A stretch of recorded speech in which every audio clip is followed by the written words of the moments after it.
और वहीं देखिए बिहार के रोहतास से ये अगली खबर, जहां पर आप हिंसक झड़प हुई है, दो पक्षों के बीच फायरिंग हुई है, कई लोगों के घायल होने की खबर है। बेकाबू भीड़ ने पुलिस की गाड़ियों में तोड़फोड़ की है, दोनों पक्षों के बीच जमकर लाठी डंडे चले हैं। तो बिहार में लगातार एक के बाद एक कई वारदातें और सीधे सीधे कानून व्यवस्था पर सवाल उठाते हुए ये देखिए किस तरह से रोहतास में बेकाबू भीड़ ने पुलिस की गाड़ियों में तोड़फोड़ की। तस्वीरें आप इस वक्त देख सकते हैं अपने टीवी स्क्रीन पर। जमकर लाठी डंडे चले हैं दोनों ही पक्षों के बीच। तो ये बिहार के रोहतास से खबर आई है, जमीनी विवाद को लेकर ये हिंसक झड़प हुई। ये मामला है कि बिलवैया में एक जमीन है, इस जमीन को लेकर दो पक्षों में विवाद है, जबकि ऐसा उसमें माननीय उच्च न्यायालय का फैसला पहले से आ चुका है और ये लोग उसी के खिलाफ अभी तक आगे का कोई आदेश न्यायालय का आया नहीं।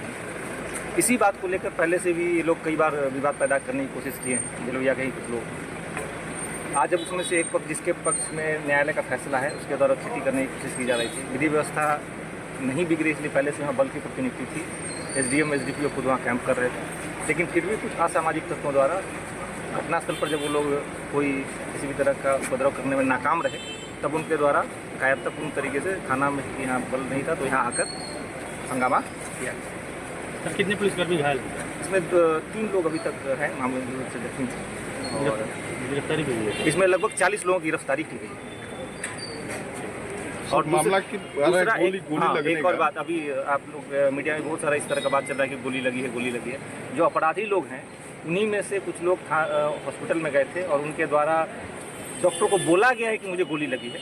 डॉक्टर भी थाने पे ही हैं, डॉक्टर से मेरी बात हुई है, पीएचसी के जो डॉक्टर हैं उनके द्वारा स्पष्ट रूप से बताया गया और लिखित में भी लिखा गया है कि एज टोल्ड बाई पेशेंट, जैसा मरीज के द्वारा बताया गया कि गोली लगी है, तो पूरी तरह से स्वस्थ था, ऐसा उसको कोई गंभीर जख्म नहीं था।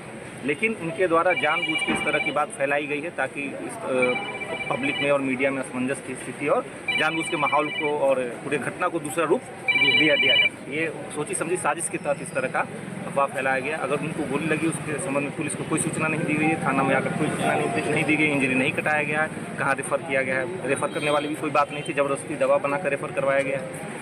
तो इस तरह कई चीज़ें जानबूझकर मीडिया में इस तरह का माहौल बनाया जाता है। तो लगातार बिहार में एक तरफ बढ़ती आपराधिक वारदातें हैं और इसी